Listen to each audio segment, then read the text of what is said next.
Hey, what is up guys? Welcome back to another video. Today, I'm building a computer for you guys.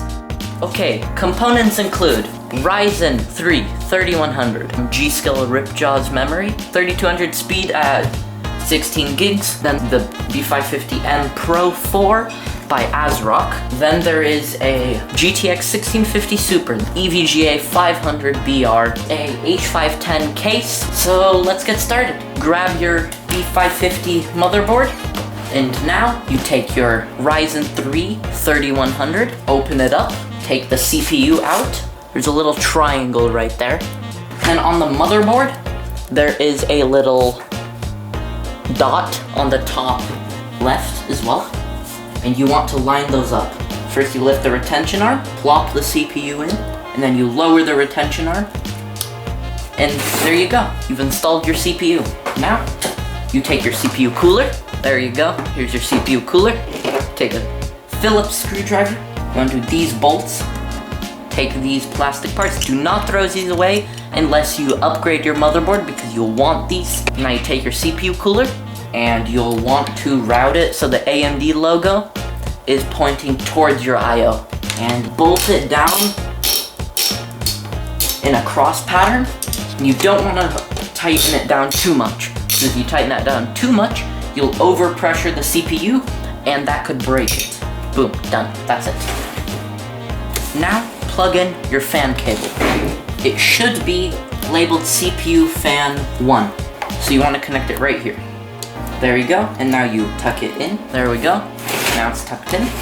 Grab your RAM stick, this is an 8 gig stick, and you want to put it in the two slots called DDR4A2 and DDR4B2. Pull back this retention clip, line up the slot thing, and push it down until you hear a click. Push down the retention clip, push it in, snap it, put it in these slots. Now, we're gonna put our power supply in our case. Take your power supply, mount it you wanna take your power supply, mount it fan side down to make sure you get optimum cooling for the power supply. Push it in, slide it all the way towards the back until you line up the holes. Here we go. Screw in the power supply. It doesn't really matter if you torque it down very much or how you torque it down. Just make sure you get it in there because you need to ground yourself to stuff. Here you go. The power supply is installed. Now it's time to install the motherboard. For this case, there's a thumb screw right here. You undo it, you pull out. Make sure you hold the tempered glass side panel. It will come out. Make sure you put this somewhere soft. Take your I/O shield and push it into the I/O shield spot till it clicks on all four sides. Now, install the motherboard. Put the I/O through the hole first. Put it on the standoff. There we go. Now take 32 screw flats and attach the motherboard with all the screws needed. Now, you have your motherboard installed. You run your motherboard ATX cable and your EPS connector for your CPU. Okay, now that you've routed all your cables, now you can install the GPU. You go right here, undo this, you undo this, take the top two slots, take your graphics card, now push it in, make sure it's properly in before you take the screws you harvested from here. Now, screw it in. Remember to take this, plop it in, take these thumb screws, screw them in. Now take your PCI Express connector, take the closest one, not this far one.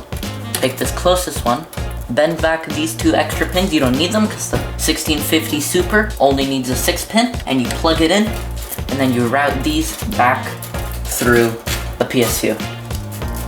There's your PC, almost fully built. Now, it's cable management time.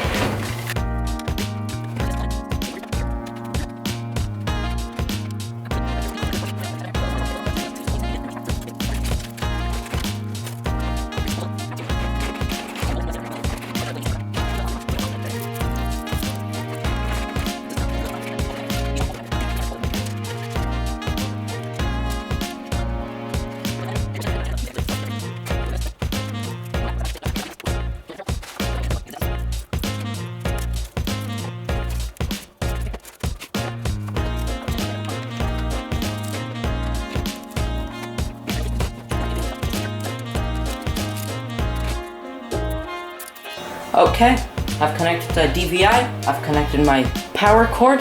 Now I'm gonna press the button. Let's go. Spinning. Let's see if it posts. Boot confirmed. Boot confirmed. Let's go. Hey, thank you guys for watching. If you liked this video, hit that like button. If you disliked it, well, you can hit that one too. Also, make sure you subscribe and remember to screw with confidence.